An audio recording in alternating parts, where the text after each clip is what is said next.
Well, I grew up in East Texas, graduated from the University of Houston. I'm a survivor of 2 hurricanes. I went Hurricane Rita, and then I went to California for a few years. I went to New Jersey and lived there for 5 years. A lot of things led to it, bad relationships with women, and then, losing work and drinking more heavily. Been through 5 detoxes, 7 treatment centers. Never got over a year of sobriety. I was diagnosed one time as being a chronic alcoholic with little chance of recovery. That was by an addictionologist, an MD, said that about me. And then I wound up at a rescue mission there one night, nowhere else to go, and I was broke. I just got evicted from my place and went down there and laid down that night, and I said, I'm done. I just can't do it anymore. And that's when I asked God to remove the desire to drink from me, and I haven't drank since. I came back here after Hurricane Sandy hit New Jersey, and because my family lives here.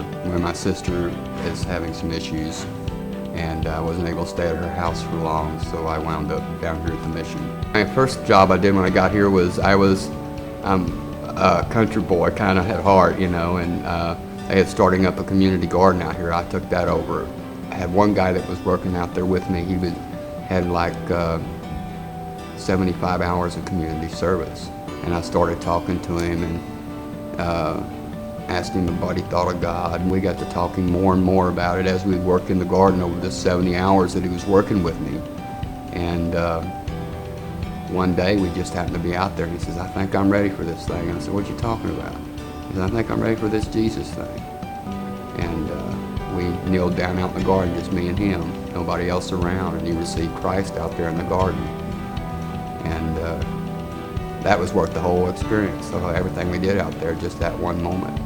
That's about, I think, what Water Gardens is about, is the relationships. Part of that, them working to earn things, is they work around people that are Christians.